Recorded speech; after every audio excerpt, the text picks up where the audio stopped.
After Thanos got and lost the Infinite Gauntlet, the story was far from over. We went into the aftermath, and then we went into the Infinity War, which is the name of the movie, coming up soon. If you haven't seen it yet, check out my other Flashback Thursday, where we talked about the Gauntlet. But for now, let's get started. And it's Thursday, you know what that means? It's time for us to have another Throwback Thursday.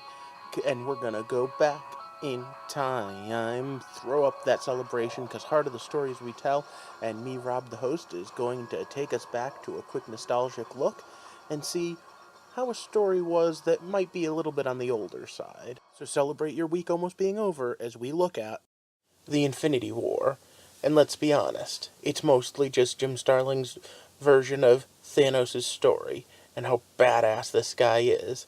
Since he's going to be appearing in the movie shortly, I thought now would be a good time for us to talk about him. So once again, it's stop. Spoiler time. So at the end of Infinite Gauntlet, Adam Warlock had the gauntlet. And yeah, he breaks it up and makes the Infinity Watch. But before he does, he decides to purge himself of all the good and all the evil, so that he is just one true being. Even 11-year-old me saw the problem with this, let alone the significantly older version of me. What about you? You see any problem with purging yourself using the ultimate artifact of power? Yet so, he splits these other parts of him off, and creates an evil him and a good him, and the evil him is known as the Magus. And the Magus is a very important player in this. The good part is Goddess. She'll play an important part if we ever do Infinite Crusade. Not my favorite part of this trilogy. But the Infinite War itself spanned 6 issues, much like the version of Infinite Gauntlet that we already covered. We're going to be talking about them not as individual issues, but as an overall story. The setting is the main Marvel Universe, the same place that we've been many times during these stories. It's the crossover universe where all of the Marvel comics that we're mostly familiar with live, and the inspiration for the Marvel Cinematic Universe. The one I'm still reading about today. What about the characters? Pretty much all the cosmic players are here, along with all the most popular. Of course, it's mostly an Adam Warlock story and a Thanos story, because when it really comes down to it, those are the main characters Jim Starlin was writing about. The big bad is Magus, the evil version of Adam Warlock. Literally all the darker aspects of Adam Warlock mixed with all of Adam Warlock's power. He doesn't have the Infinite Gauntlet, he only has Cosmic Cubes, because the Gauntlet no longer is together, the Infinite Watch has it. But he uses it to create his own army, and these guys are super interesting. They are doppelgangers of the heroes that beat him. So we have the Cap doppelganger, the Iron Man doppelganger, the Cyclops doppelganger, Wolverine, Storm, you name it. All of them got doppelgangers. Especially Spider-Man. And he's who we're talking about most. All of these guys are just twisted, evil versions of the hero. But Spider Doppelganger gets a special mention because he survived the event. He's the only one that went on to make reoccurring appearances in Spider-Man. 6 clawed arms, sharp teeth, and his webbing is razor sharp. He makes it all the way through Maximum Carnage, which was 5-6 years after this, and is probably the greatest thing introduced in the Infinite War series. I would love to see him in the movie, especially if he could go over to the Homecoming sequel. But alright, let's get to the plot. For a show with cosmic powers, this story is very linear. The only time we really get anything is a flashback or two to where Adam Warlock split himself. The story runs through all 6 issues and has some really great moments in it. You should definitely pick it up. As for the point of view character, this is going to surprise you. Yeah, like Infinite Gauntlet, it's both Thanos and Warlock. But if you want to know the truth, as much as Warlock is the reason we have Magus, a lot of this story is really told through the point of view of Thanos himself. The Mad Titan is even the hero of the story by the end.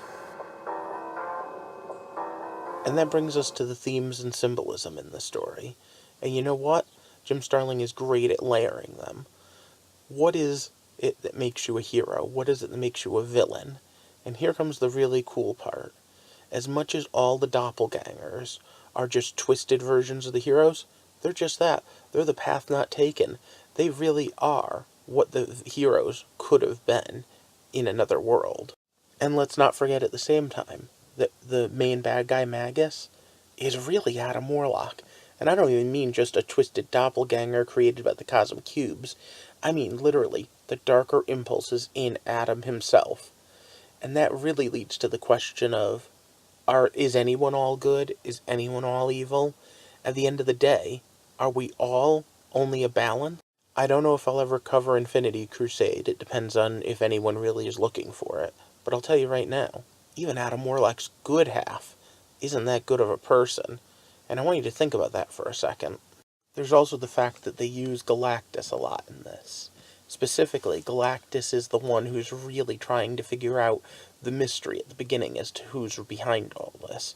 Him and Doctor Strange and Doctor Doom really make up Team Cosmic at the beginning. I think Silver Surfer's with them. I'm not 100% sure on that at the absolute beginning. Think about that. Heroes and villains working together for a greater good. There was a time when that was the type of story we'd get in comic books. Nowadays we get hero versus hero instead. The whole MCU has been leading up to this for a while now, and we've seen the gems in the movies, and we've seen stuff going on, and they're going to use Infinite War as the name of their movie instead of Infinite Gauntlet. What does that tell me? Well, maybe they're mixing the two. There's a lot going on that they could do with doppelgangers, and hell, they could make many movies about that. But without Adam Warlock, I honestly wonder how they're doing this story at all. He's so integral to almost everything. Overall, this is a good story, though. One that I would rate probably in the copper to silver category. I'm going to give it a silver, though. But now it's time for you to let me know what you think. Did you like Infinite War? Did this make you want to read it, or reread it if you've already read it? The trade paperback is available on Amazon if you're into it. Let me know down in the comments section. Also, what do you think's going to happen in the MCU movie itself? Do you think that any of this is going to come up? Do you think I'm going to get to see my spider doppelganger? We'll talk about it when the movie comes out. For now, it's time for me to ask you to like and share this video, and subscribe and hit that little alert button if you haven't already, because I'm trying to build a community here. I'd love to hear more about what you guys think, and what other stories you'd like to see me throw back to. Next week, I think I'm going to throw back to one of the more famous stories in my lifetime, one that's books and movies, and maybe even a new story coming out every now and again. Harry Potter.